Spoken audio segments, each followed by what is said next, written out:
One angel destroyed the entire camp of Syria in one night. 2,000 people died in one night. One angel only. One angel can destroy this orca. The passage of an angel by orca carrying judgment in his hands. Orca can sink overnight.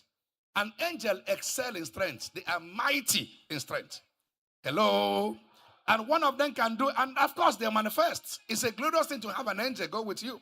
I've had the experience once in my life, twice in my life. In one occasion, I went to Lagos to do something in Lagos. In the days, I was still a young preacher. And I was still struggling for my destination in life. So I went to join a ministry, not Anglican church, in Oka, in Lagos, so they can accept me as a pastor in the ministry. I stayed there for about 2 weeks praying, about 2 months praying, but they were not willing to accept me. So this December was coming. I have to come back from Lagos to Anambra State. So I went to the park to ask, to enter a bus, GO bus, coming back to Apiweka. Now, in those days, you can go to Lagos with 500 naira. Some years ago. But while returning back from Lagos, they now say it is 5,000 naira. But going is 500 naira. And the money I had with me was not up to 5,000. I didn't even have the 1,000 naira in my pocket. So I pleaded with them to collect my money from me and take me to Onitsha. They said, no. And you see the way we're handling me. They said, I got that from here. Onitsha. I say, sir, carry my bag. When I drop it on Onitsha, I'll go and get money and carry my bag. The guy said, get that from here.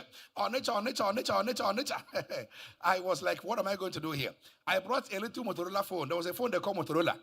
When the thing rings, you hear something rings like a demon crying. So I gave the man the phone and said, take this phone. And then eventually, when we go to Onitsha, I'll come and claim the phone. He said, I said, oh, God, I don't want to see you again. If I see you here again, I'll carry you out from here. Get out! I could not go back to where I was coming from. I was stranded. Right here in the park, I sat and said, God, you are the only hope I have here. And the Bible said the just shall live by faith. However you would do it to send me to Onitsha, please do, Lord. That short prayer I prayed. After a while, a man came on suit with something like a little white hair, but not fully white, different, a middle-aged man, and came around and said to me, you are worried. I said, I'm not worried. He said, you are worried. I said, I'm not worried. He said, you are worried. I said, no, I'm not worried. I asked him, are you one of the workers in the park? Please tell them that I want to go to one. They should carry my bag and take my phone. When I get to Apiweka, I will come and pay them and redeem my phone and my bag. The man said, is that your problem? I said, yes. The man said, how much do you need to go to Onitsha? I said, 5,000 naira. He said, wait a while. He turned this way and came back again and gave me 5,000 naira. And said, go and pay for your transport. I will wait on your bag. When you come back, you carry your bag. So I jumped out and went and paid and came back to thank him. As I was thanking him, and the man said, don't worry, just go.